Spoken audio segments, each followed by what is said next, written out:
O vídeo já vai começar, mas antes, não se esqueça de se inscrever e ativar as notificações.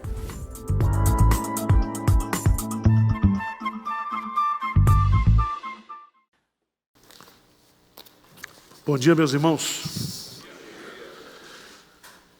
Eu gostaria que você abrisse sua Bíblia lá no livro do profeta Isaías, capítulo 43, de 1 a 4.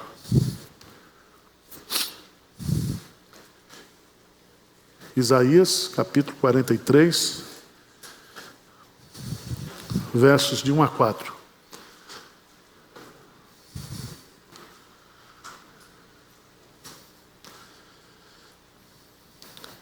Diz assim: mas agora, assim diz o Senhor, que te criou, ó Jacó, e que te formou, ó Israel.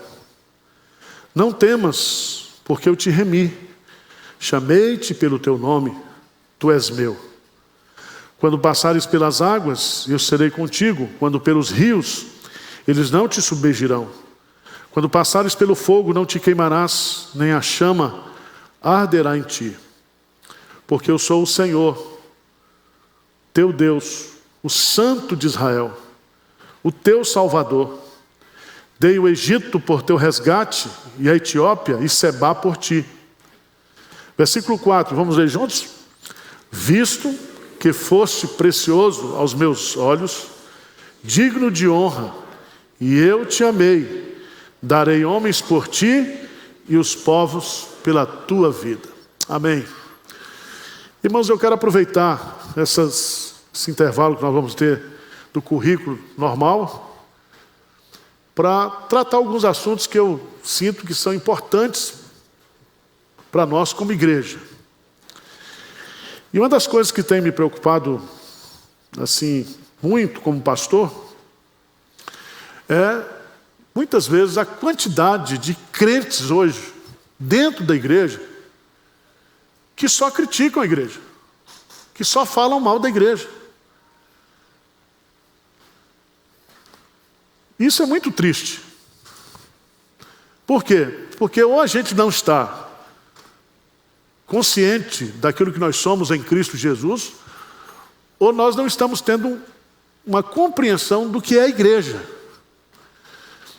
Porque até Cristo Jesus voltar, já está profetizado. Nós vamos ter pecado na igreja visível. A igreja, o joio cresce junto com o trigo. Nós vamos ter escândalo. Nós vamos ter decepção com falsos pastores, com falsos ensinos. Isso aí já faz parte, já está avisado. Jesus chega a dizer que por se multiplicar a iniquidade na igreja e no mundo, o amor de muitos o quê? Esfriará. Mas nós não somos os que vão esfriar, não. Nós temos que esquentar. Está certo? Se você for olhar para os pecados da igreja, se você for olhar para os defeitos da igreja, você desanima. Mas se você olhar para as coisas maravilhosas, extraordinárias, belas, que Deus tem feito na igreja e através da igreja, aí você anima. Isaías, quando o rei Uzias morreu, ele entrou no templo, e quando ele entrou no templo, ele viu Deus assentado no alto e sublime trono. Ou a gente olha para a história, ou a gente olha para a igreja, compreendendo que Deus está no controle, ou a gente não vai fazer ministério, a gente vai desistir. Tá certo? Tem crente ruim? Tem. Tem pastor sem vergonha? Tem. Na igreja que pastoreada por Jesus, o tesoureiro era ladrão e se matou, ou não foi? Então pronto, o que vocês estão querendo? Uma igreja perfeita na terra? Não vai ter. E cresce o número de sites, de pessoal só falando mal. Então a gente precisa entender que a igreja já é odiada pelo mundo, como Jesus coloca lá em João capítulo 15. palavra de Deus diz também que a igreja não pode amar o mundo, no sentido das práticas mundanas. Mas nós temos a convicção plena de que Deus ama a sua igreja. Deus ama o seu povo. Eu queria pegar, antes de entrar no texto aqui de Isaías, queria que você fosse para o livro de Cantares. Capítulo 1, ou Cântico dos Cânticos.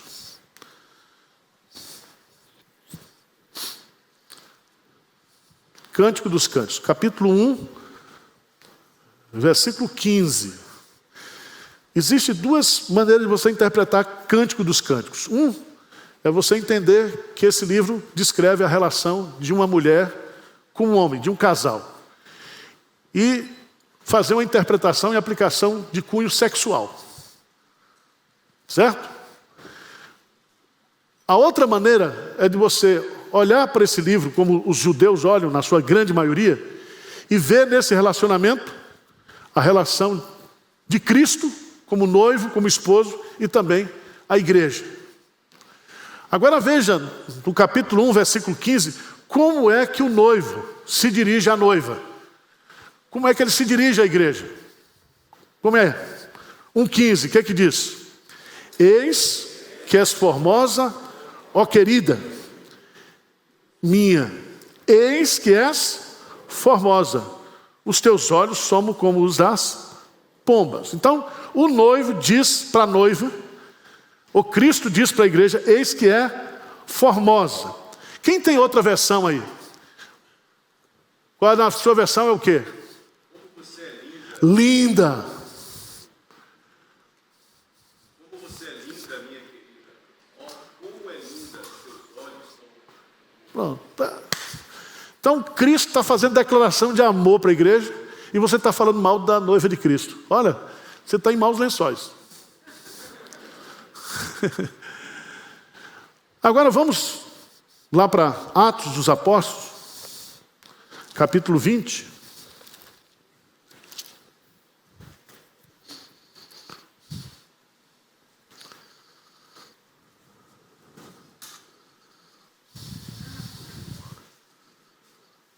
Versículo 28, o que é que diz aí? Paulo falando para os presbíteros, para a liderança. Então você que é presbítero, você que é líder da igreja, para de falar mal da igreja. Certo? Atos 20, versículo 28, vamos ver o que é que diz? Atendei por vós e por todo o rebanho, sobre o qual o Espírito Santo vos constituiu bispos, para pastoreardes a igreja de Deus, a qual ele comprou com o seu próprio sangue. Então a igreja é de Deus, não é minha, não é sua. Nós somos a igreja. E essa igreja foi comprada pelo precioso sangue de Jesus. Amém? Vamos para Efésios capítulo 5, por favor.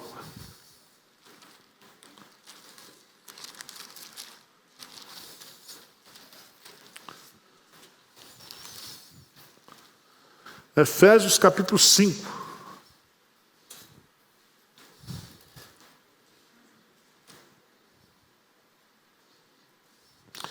Veja, por favor, no versículo 25 a 27. Efésios, capítulo 5, 25 a 27. Vamos ler juntos?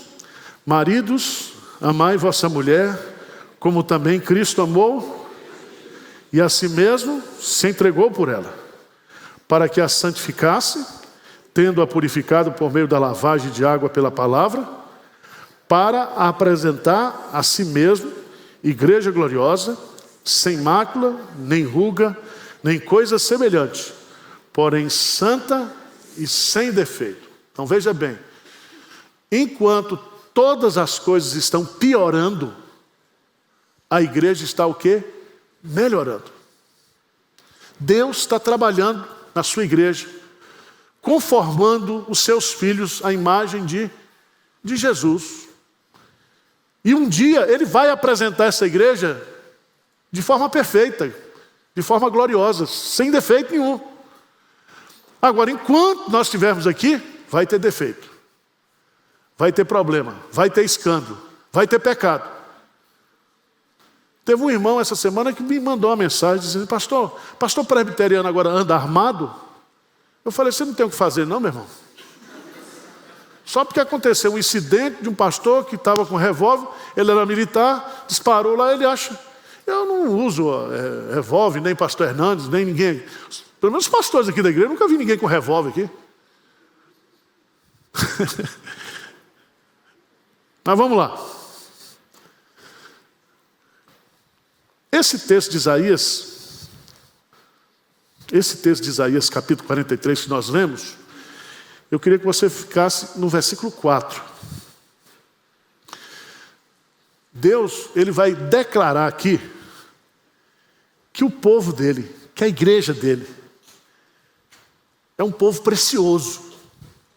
Precioso. A igreja, ela é preciosa aos olhos de Deus, aos olhos de Jesus. Certo? Então, você, só o fato de você ser crente, fazer parte dessa família, você é precioso. Diz amém aí, meu irmão. Vê se melhora essa autoestima, tá? O pessoal está traumatizado com a teologia da prosperidade, que você é filho do rei, não sei o que do rei, que a gente não pode nem mais falar alguma coisa positiva, né? Mas liberte-se dos traumas do passado, né? Você é precioso, como diz aquele cântico, você é feito ouro de Ofir, né? Então, é assim que Deus nos vê. É assim que Deus nos vê. O que causa alegria no céu? Hein? É quando o crente dá uma oferta? É quando um pecador o quê? Se arrepende. A festa nos céus. Porque quando um pecador se arrepende, é mais um integrante da igreja que está sendo recebido. Agora veja aí no versículo 4 de Isaías 43. Deixa aberto aí. Diz assim: visto que foste o quê? Precioso aos meus olhos, digno de honra, e eu te amei, darei homens por ti e os povos pela tua vida. Amém. Então, pare de falar mal da igreja. Olhe para a igreja como Deus olha, como Jesus olha. E entenda que a igreja, ela é preciosa. Amém? Então, a partir daí, nós vamos estudar o texto de Isaías. Quais são as provas, quais são os argumentos que eu tenho para dizer que a igreja é preciosa? Então, não tem esse negócio de igreja rica, igreja pobre, igreja pequena, igreja grande, porque a igreja é um corpo. Você tem congregações pequenas. Você tem igrejas em certos lugares que têm uma arrecadação maior do que a outra. Mas isso não significa que aquela igreja que está lá, um bairrozinho, numa favela, ela seja menos importante, menos preciosa aos olhos de Deus. Estão entendendo? A igreja é preciosa, porque o povo de Deus é precioso. Esse adjetivo precioso na Bíblia, ele é usado exclusivamente para algumas coisas. Lá em Pedro, primeira carta de Pedro, fala que o sangue de Jesus é precioso. Que nós não fomos resgatados nem por prata, nem por ouro, mas pelo precioso sangue de Jesus. Então, o sangue de Jesus é precioso. A vida que foi derramada por Jesus é preciosa. Pedro chega a dizer também que a fé é preciosa. A fé é preciosa. Por isso que a fé, ela é depurada como ouro. Ela vai sendo purificada. Ela é preciosa. A Bíblia fala também, no Salmo 139, que preciosos são os pensamentos de Deus. A palavra de Deus é preciosa. E aqui nesse texto, é Deus que está dizendo: visto que foste precioso aos meus olhos. Por favor, dá um pulinho lá no livro do profeta Malaquias. Malaquias, o último profeta do Antigo Testamento. Malaquias.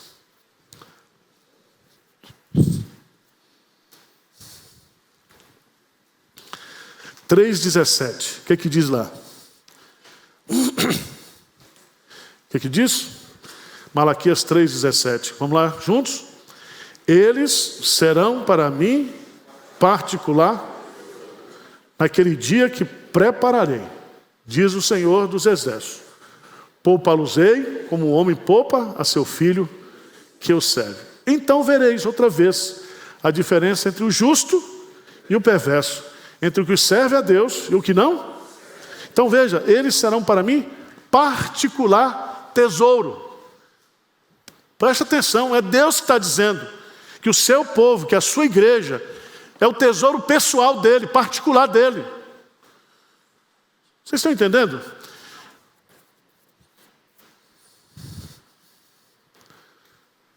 Isaías, capítulo 43, versículo 4.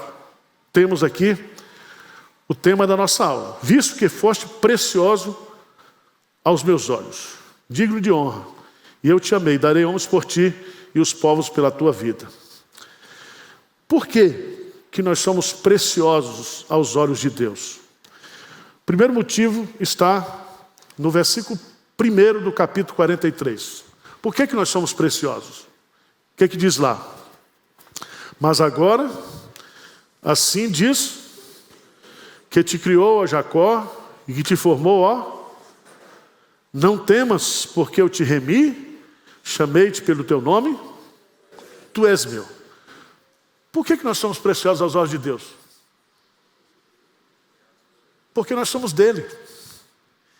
Veja os verbos que são colocados aí. Eu te criei, eu te formei, eu te remi, eu te chamei pelo nome, pois tu és o quê? Meu. Então a igreja é preciosa não é pelos tempos que ela tem, pelas propriedades que ela tem. Quem é preciosa aos olhos de Deus são as vidas, são as pessoas. E aí não existe crente melhor do que o outro. Existe? Nós, quando pegamos um irmão assim mais pobre, a gente chama ele de irmãozinho. Isso é uma esculhambação. O irmãozinho, não. Todos nós somos irmãos. Você acha que na igreja existe uma fé de segunda mão? Assim, vamos lá para Pedro.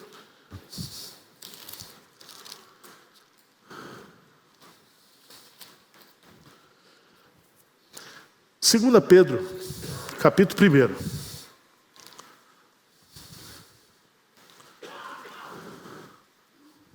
Lê comigo 1:1.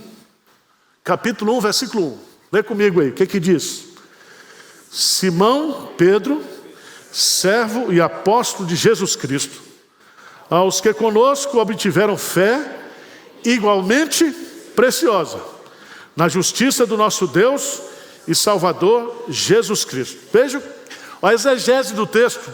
Pedro está dizendo que todos nós, e ele coloca aos que conosco obtiveram, porque a fé é um dom de Deus, igualmente o quê? Preciosa. Então a fé dos apóstolos é a mesma fé que eu e você tem. Entendeu?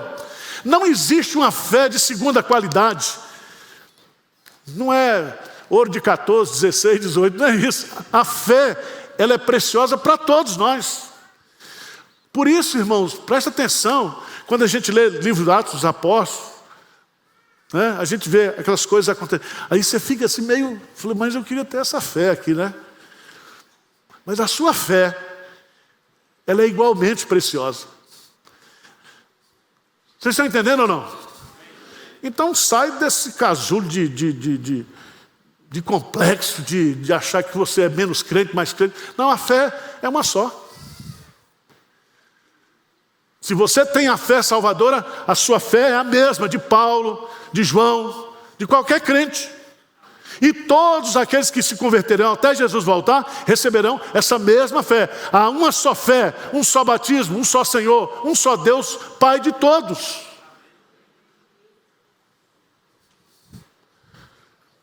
Sai dessa discussão de internet, de arminiano, calvinismo. Sai fora disso. A fé é um dom de Deus, a salvação é um dom de Deus. Certo? Você não precisa... fica focado na Bíblia. Na Bíblia. Não tem apóstolo mais hoje também, tá? Apóstolo bom é apóstolo morto. Os que estão vivos não são apóstolos. Porque os apóstolos foram só os 12. Mesmo Judas, que não prestou, ele foi apóstolo. Porque ele foi escolhido por Cristo. Ele foi testemunha da ressurreição.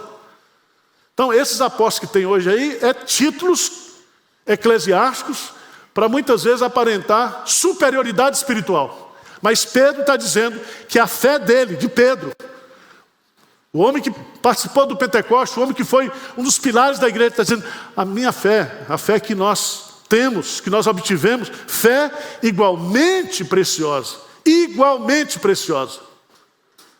Amém? Então vamos voltar lá para Pedro, para Isaías. Por que nós somos preciosos aos olhos de Deus? Porque foi Deus que nos fez, nos criou. Preguei a semana passada aqui sobre aborto, Salmo 139. Deus nos fez de forma assombrosamente maravilhosa. E todos os nossos dias foram colocados lá. Ele nos teceu. Já pensou nisso? Deus como um tecelão? Aquele que pega os fios e cruza os fios e dá essa coisa bonita ali, ó, a porta. Bonitão. Deve ter dado um trabalho danado, porque isso esperneava, né? E Deus vai ali, tecendo a gente, construindo a gente. Tá certo? Nós somos preciosos aos olhos de Deus porque nós somos feitos por Deus. E o texto diz aqui que te criou, ó Jacó, e te formou, ó Israel. Deus criou a Jacó, nação defeituosa. Deus formou a Israel através de um novo nascimento. Porque Jacó era trapaceiro, como nós éramos. Mas um dia nós cruzamos o vale do Jaboque. E o Senhor mudou a nossa vida. E agora nós somos Israel de Deus. Agora, vamos lá para Efésios, por favor. Capítulo 2.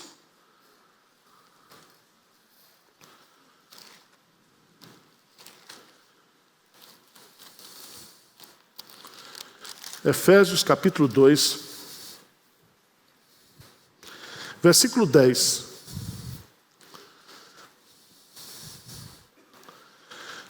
O que diz aí? Pois somos feitura dele, criados em Cristo Jesus para as boas obras, as quais Deus de antemão preparou para que andássemos nelas. Então, pela graça nós somos salvos. E quando nós somos salvos, nós nos tornamos uma nova criatura. E Paulo chama essa nova criatura, somos feituras dele, significa que não fomos nós que nos fizemos, nós recebemos a ação de ser feitos. A palavra no grego aí, sabe qual é? Poesia. Poema. Você já pensou nisso? Olha para o seu irmão e diz, meu irmão, você é um poema de Cristo. Ah, que coisa maravilhosa. Tem lá também que você foi a coisa louca que Deus escolheu desse mundo. Também tem. Mas, irmãos, a gente precisa redescobrir o que a Bíblia diz, o que nós somos. Não é o que eu quero ser. Não é o que eu digo que eu sou. É o que a Bíblia diz. Tá certo? Às vezes, aquele texto assombrosamente maravilhoso, tem gente que parece assombração mesmo, né? Mas não é. Você acha que para Deus tem filho feio? Nós é que criamos esses padrões. E quando você chegar lá no céu e que receber o corpo ressurreto, você vai pesar quantos quilos? Hein? Será que vai ter gordinho lá? Zarolho assim feito eu? Eu acho que não vai ter não, vamos ser perfeitos. Porque nós valemos para Deus não no valor que nós temos, mas no que Ele nos dá. É o valor atribuído. Ele diz, precioso fosse aos meus olhos. Aos olhos do mundo vocês não são preciosos. Mas aos meus olhos vocês são preciosos. Porque eu fiz você. Eu criei você. Eu redimi você. E você agora é meu. E se você é meu, você é o meu particular tesouro. Povo de propriedade exclusiva de Deus. Tá bom? Segundo argumento. Por que nós somos preciosos aos olhos de Deus? Versículo 2 de Isaías 43. Isaías 43, versículo 2. O que diz aí? Quando passares pelas águas, eu serei contigo. Quando pelos rios, eles não te submergirão. Quando passares pelo fogo, não te queimarás, nem a chama arderá em ti. Por que nós somos preciosos? Porque Deus está conosco. Você acha que Deus não estaria em nós se nós não fôssemos preciosos aos olhos dele? Jesus disse, eis que estou convosco todos os dias, até, ainda que eu ande pelo vale da sombra da morte, tu estás comigo. Então, é uma presença pessoal, é uma presença constante, todos os dias. Todos os dias. Tem dia pra gente que a gente está mal, né? Tem dia que a gente está bem.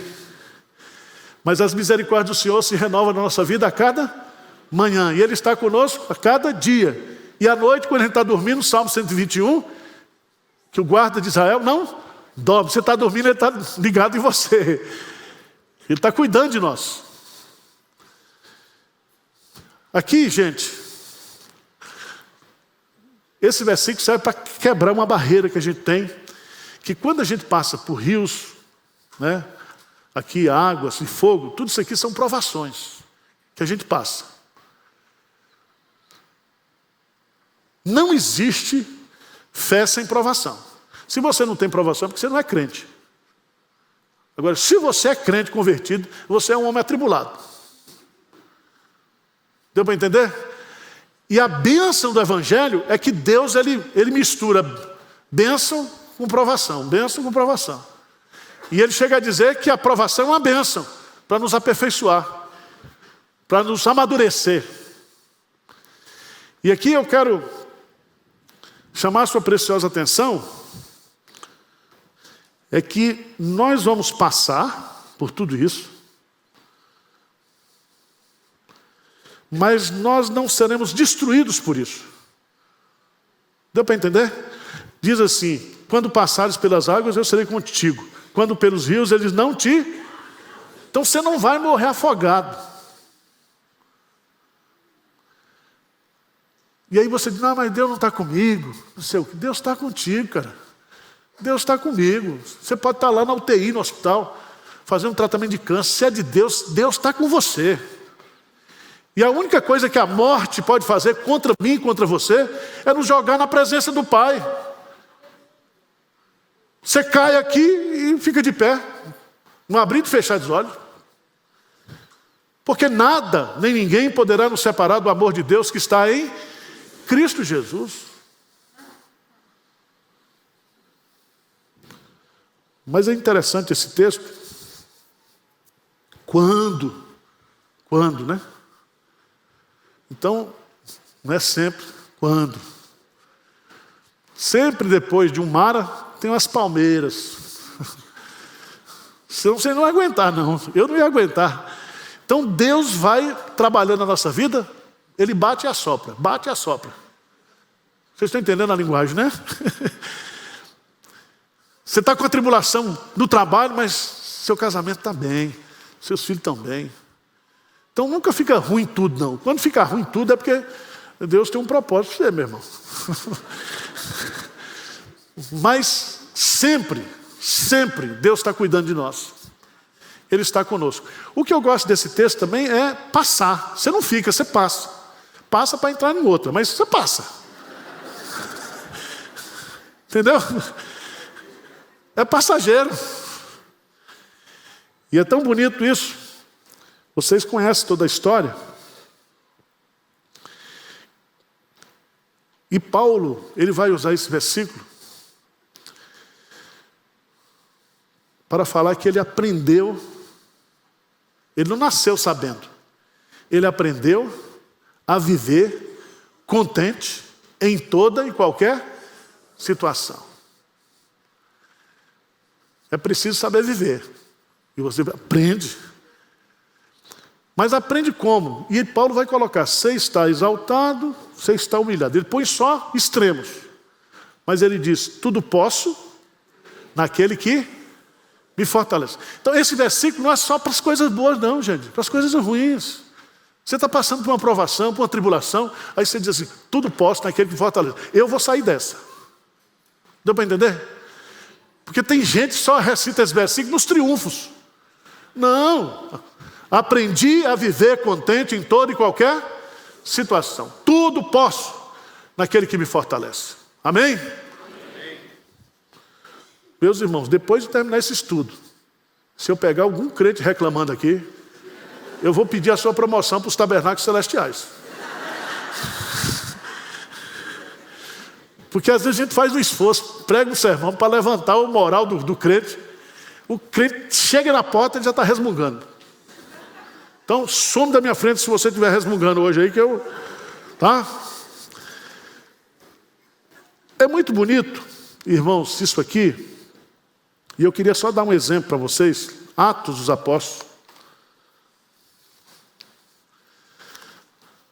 Capítulo 23. Você lembra que quando Sedraque, Mesaque e Abednego foram jogados na fornalha de fogo, havia um quarto elemento lá dentro. E esse quarto elemento era parecido com o filho dos deuses. Eu fico assim, sou eu, tá?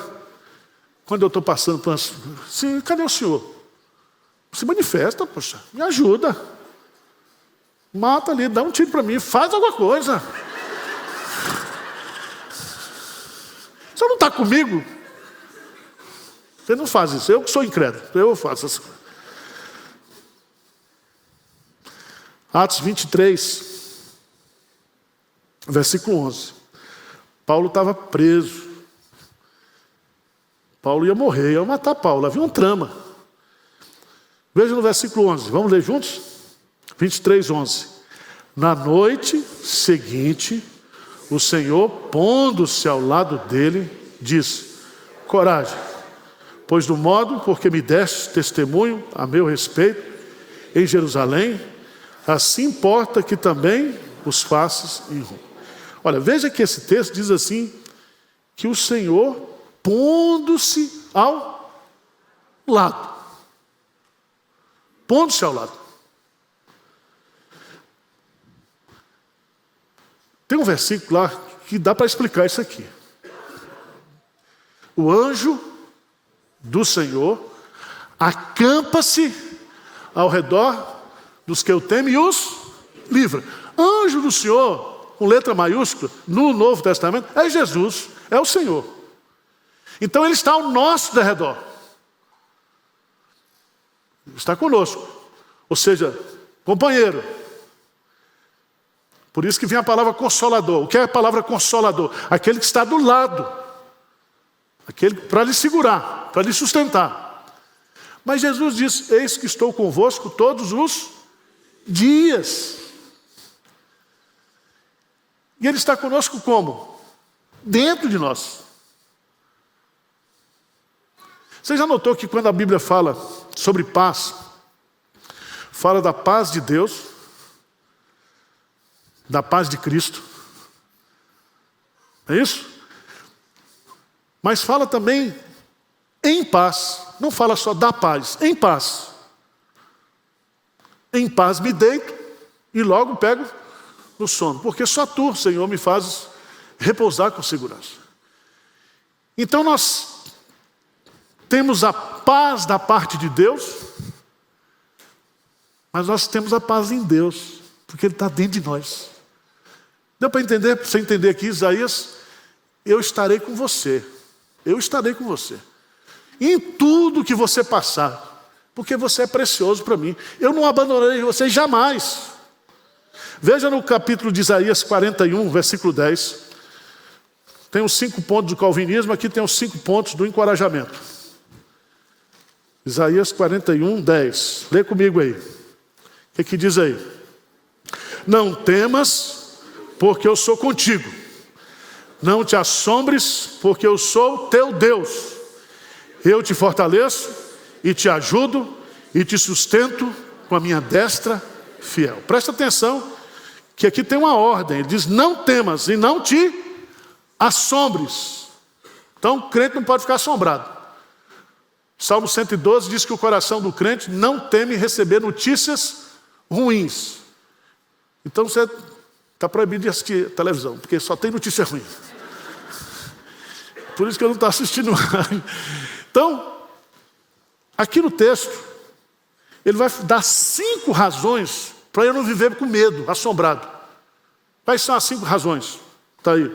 Primeiro, porque eu sou contigo. Se Deus é por nós, quem? Segundo, porque eu sou o teu Deus. Eu sou o teu Deus, ou seja, o Deus que você tem é o único que existe, é o maior de todos.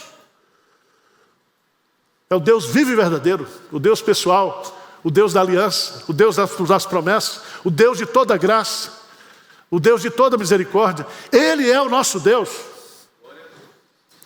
Terceiro argumento, veja no texto. Eu te fortaleço. Os que esperam no Senhor renovarão as suas forças. O Senhor, lembra que Paulo escreve para Timóteo? Timóteo, meu filho, fortifica-te na graça que há em Cristo Jesus. Então, nós temos que tomar calcigenol da graça. É isso?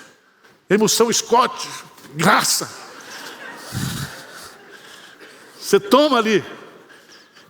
A graça traz o quê? Fortalecimento. E quem nos trouxe a graça? Jesus. E Ele está conosco. Mas Ele vai usar um quarto argumento. O que Ele diz lá? Eu sou contigo, eu sou o teu Deus, eu te fortaleço e eu te ajudo. Sabe o que é ajudar aqui? É um termo auxiliadora. Quando Deus criou a mulher, botou esse verbo auxiliar. Ajudo. Fiz para ti uma ajudadora, uma companheira, um companheiro, para dividir o fardo, para aguentar as pressões. Eu te ajudo. Eu te ajudo. Veja lá, no versículo 13 de Isaías 41, 13, o que diz? Porque eu sou o Senhor teu Deus. Te tomo pela tua mão direita e te digo, não temas, que eu te ajudo. Sabe menino quando está começando a andar, o pai segura pela mão. O bicho tropeça, cai, mas o pai não larga. Está seguro. Está seguro. Quinto motivo, Isaías 41, 10. Não, quarto, e te sustento, quinto, e te sustento com a minha destra, o quê? Fiel. Sabe o que é sustentar aqui? É como se ele segurasse as nossas pernas assim, pegasse assim, quando você começa a tremer, né? Você fica com dor de barriga, com medo da situação. Então ele segura você, ele sustenta você. Para você não cair. Ele dá estabilidade para você. Então, não temas e nem te assombres. Vamos para Isaías capítulo 43.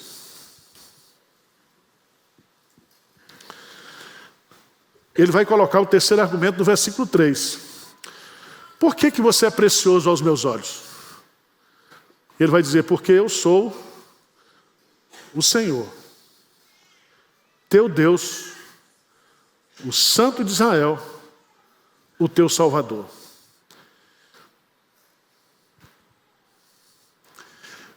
Cada nome de Deus aqui tem um significado. Porque eu sou o seu Senhor. E o Senhor aqui é Yahvé, o Deus da aliança, os Deus das promessas. A palavra Deus aqui, a palavra Elohim.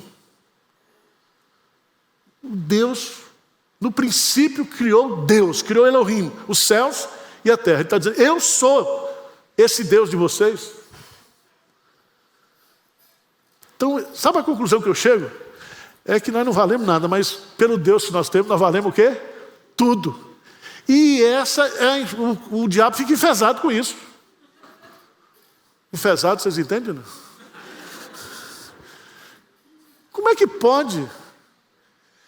Paulo fala que quando Jesus realizou a nossa redenção, ele andou no mundo espiritual, como carregando a gente como troféu da graça de Deus. Então, cada alma redimida, cada pessoa que faz parte da igreja é preciosíssima aos olhos de Deus. Eu acho interessante, porque ele vai usar uma expressão, dei o Egito por teu resgate, a Etiópia e Sebá por ti, porque eu sou o Senhor teu Deus, eu sou o Santo de Israel. A expressão Santo de Israel é o atributo fundamental de Deus, a sua santidade. Isaías vai explorar isso. Quando Isaías entra no templo, ele vê que Deus é santo, santo, santo. Se você depois quiser fazer um estudo sobre esse tema de Deus, eu sou o único Deus perfeito, santo. E ele dizia, o teu Salvador. Dei-te o Egito por teu resgate e a Etiópia, Sebá, por ti. Significa que Deus, ele não poupa o ímpio para o bem da igreja, não. Para o mal da igreja, não. Se for para o bem, ele faz. Vocês estão entendendo o negócio? Se ele deu por teu resgate e Sebá por ti, é porque vocês são mais preciosos do que essas nações. E Deus vai dizer isso aí em Deuteronômio. De todos os povos da terra, vocês eu escolhi. Vamos dar uma olhadinha rapidamente? Êxodo 19. Êxodo 19.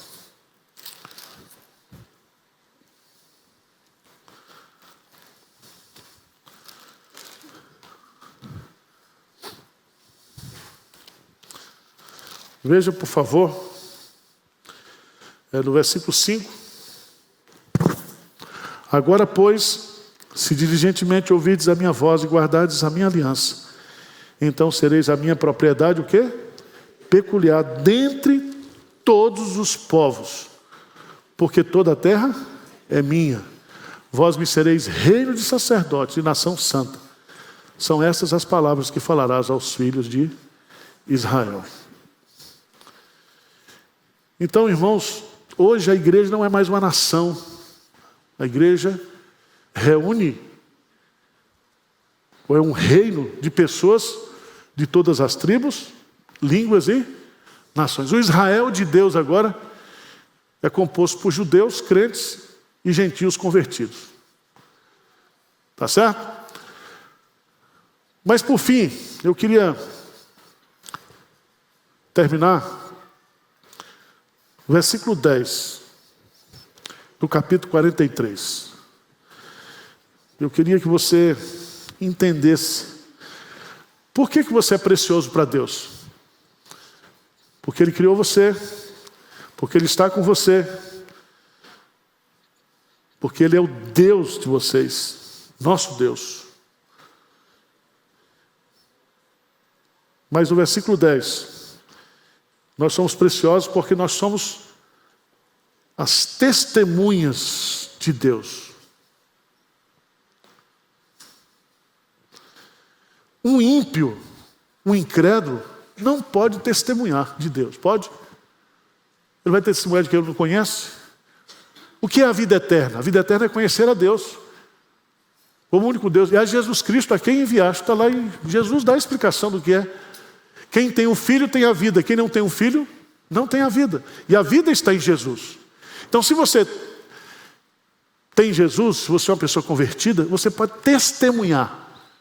Testemunhar o que você sabe, o que você viu, o que você o quê? Experimentou. Davi diz: vinde e vos contarei o bem que ele tem feito para a minha alma. E aqui eu queria chamar a sua preciosa atenção, porque Deus diz assim: vós sois as minhas testemunhas, diz o Senhor. Não é o profeta que está dizendo, é o Senhor. Vós sois minhas testemunhas. O meu servo a quem escolhi.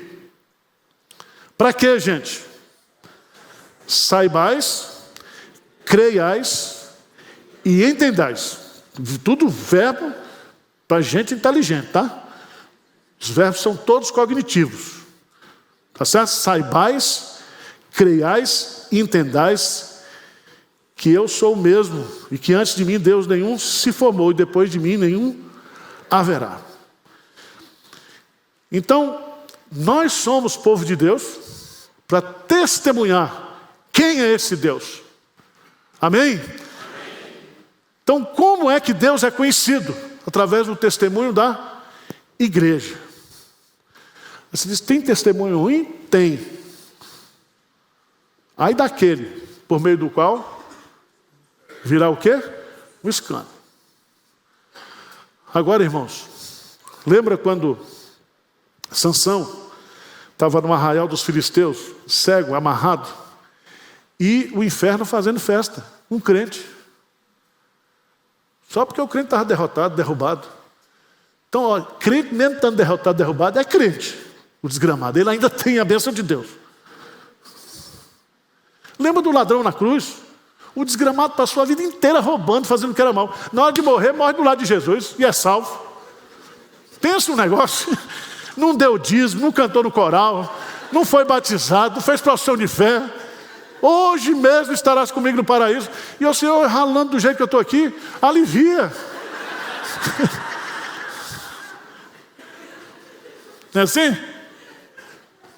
Mas toma cuidado, que os últimos serão o quê?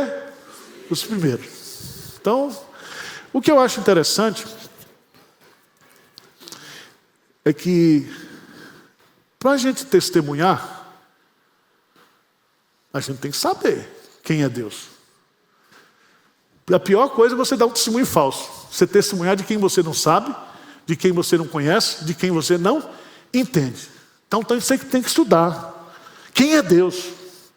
O povo que conhece o seu Deus é um povo forte e ativo. Então eu preciso, para testemunhar, eu preciso conhecer, entender.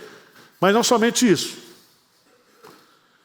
Veja lá no versículo 11, ele diz assim: eu sou o Senhor e fora de mim não há Salvador. Então, eu quero que vocês saibam quem eu sou, mas eu quero que vocês saibam também que eu sou o único Redentor. E veja no versículo 12 que ele explica de novo. Ele diz: eu anunciei salvação, realizei-a e a fiz ouvir. Deus estranho não houve entre vós, pois vós sois as minhas testemunhas, diz o Senhor, eu sou Deus. Lembra de Mateus 5? Né? Diz que as nossas boas obras devem brilhar diante dos homens para que o nome de Deus possa ser o quê? Glorificado.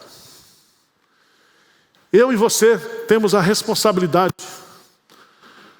de sermos uma testemunha de quem Deus é, de tudo que Deus faz, principalmente testemunha da salvação. Só pode dizer o que é salvação quem experimentou salvação. Só pode dizer o que é uma vida com Jesus quem leva uma vida com Jesus. Tá certo? Então tem que entender isso. Por isso nós somos preciosos. Por isso que Deus, lembra que Deus sempre protegeu um crente quando ele está na frente da batalha, testemunhando, pregando. Ele tem uma proteção, um cuidado especial de Deus. Como é que você está se achando hoje? Que eu tenho que terminar. Está se achando precioso? Então, quando chegar em casa, passa um KO, dá um brilho. Dá uma, né? Nós somos preciosos pelo Deus que nós temos. Porque somos dele. E isso ninguém pode nos tirar. Nos tirar. Vamos ficar de pé? Vamos orar?